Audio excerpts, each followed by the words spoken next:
guys, so it's a little bit of a heavier video this week. As I'm sure you're aware, there's been so much going on with the Black Lives Matter movement and the protests. I was just kind of thinking, like, what do I want this week's video to be?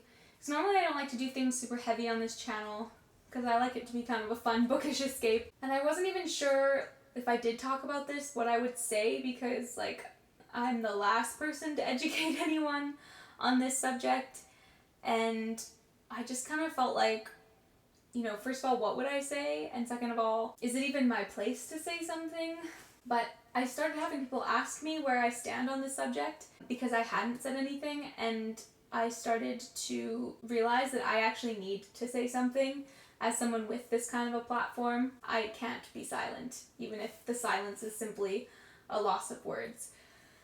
So with that said, I was trying to think about what I would do in this video, but I just wanted to do something to offer my solidarity. What I thought that I would do is, I don't know if you know, but I'm a queer Christian, and I came out last year, and it led to basically me having to step down from all of my roles in the church and losing the community I'd been in for decades. So I was kind of writing a song about that, and just basically the homophobia that I experienced and the sorrow that I feel over how many queer kids and teens and even adults are ostracized just because of this toxic theology.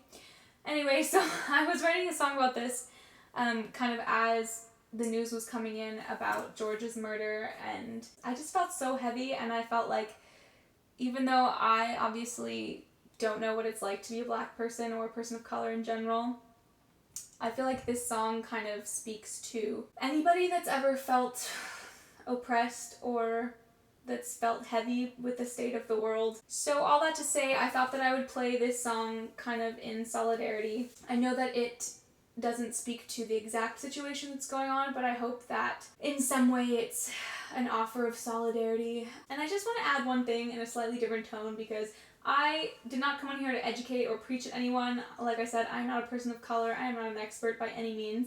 But I did see somebody saying something like, you know, George was maybe forging a check or something. And I would just like to say, since when is that worthy of the death penalty? It just is sick to me that when we have a school shooter, for example, who's white, we look for reasons why they're not bad and say things like, they're mentally ill, they had a hard home life, they were bullied, which all might be true, but then why is it, on the other hand, when there's a person of color who is not the attacker, who is the victim, we look for reasons why it's their fault? That's just, I am angry and saddened, and I can only imagine that what I feel is a small portion of what people of color experience daily. So for that, I am sorry, and I hope this song can be received as my offer of solidarity with you.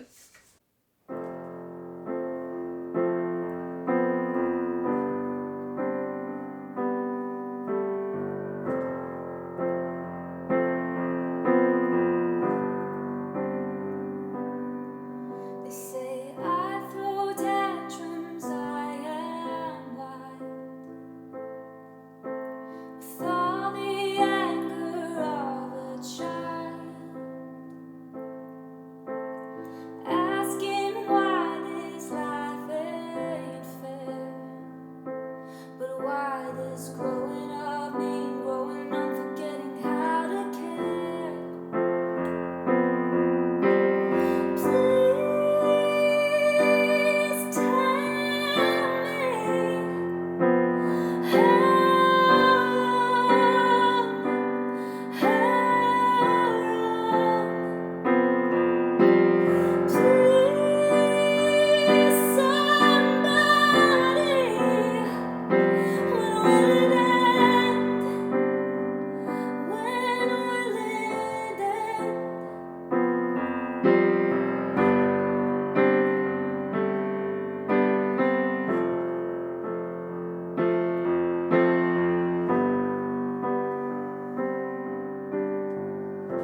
wanna stay young if growing up means growing